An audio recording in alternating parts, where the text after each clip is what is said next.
Finding out you have cancer is never good news, but in the hierarchy of malignant disease, lung cancer is one of the hardest to diagnose, one of the hardest to treat, and one that tends to have a poor prognosis. Joanna Moorhead. Of all organs, the lungs are arguably the most abused and ignored. Whatever happens to be in the air when we breathe is instantly deposited into the lungs. You've already seen the ubiquitous ads warning against smoking. When is the last time you saw something on television about air pollutants? Greenhouse gases? The dangers of burning coal? Let's use coal as an obvious example. Despite the recent pontification regarding the innocence of coal burning, it is the United States' top source of carbon dioxide emissions, the primary cause of global warming, a leading cause of smog, acid rain, and toxic air pollution.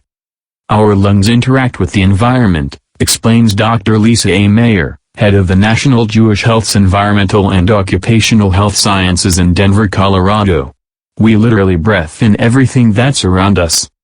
While nearly every other developed country in the world is enacting safeguards against air pollutants, the U.S. has undone over 20 environmental rules over the past year, endangering its citizens' health and well-being.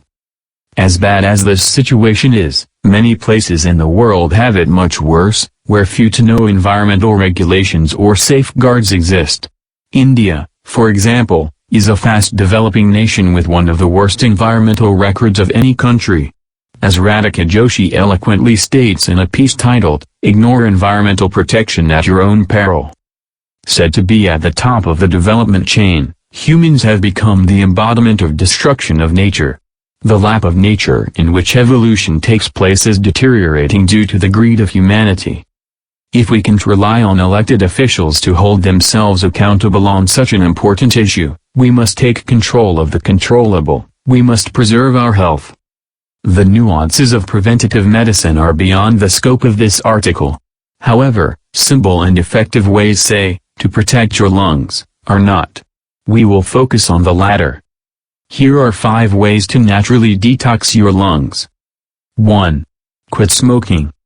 The obvious of all obvious solutions for protecting the lungs is to refrain from smoking. Per the American Cancer Society, ACS, smoking is by far the leading cause of lung cancer, accounting for about 80 to 85% of lung cancer deaths. Per the ACS, while smoking is clearly the strongest risk factor for lung cancer, the habit often interacts with other known risk factors. The clearest link, unsurprisingly, is genetics. It's also worth noting, per the National Health Service, UK, that non-smoking women who share their house with a smoking partner are 25% more likely to develop lung cancer than non-smoking women, with a non-smoking partner. 2.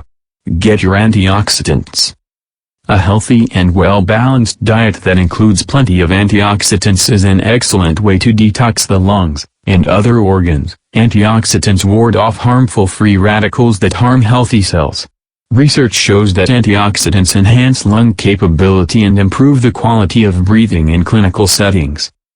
Good sources of antioxidants include blueberries, broccoli, fish, grapes, green tea, spinach and sweet potatoes. 3. Break a sweat. Once again, researchers prove the extraordinary benefits of exercise.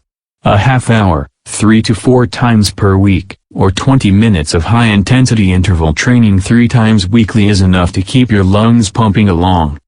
If you're really stretched for time, consider taking up the Tabata workout, a 4-minute HIIT regimen designed for Japanese Olympians. Warning: this workout is intense. 4. Consider your environment. Whatever potential environments you're able to control, you can and should. First, ensure that your home and workplace are well ventilated. Second, if your occupation involves the handling of hazardous materials, for example, construction workers, painters, assembly line workers, etc., wear a personal respirator or dust mask.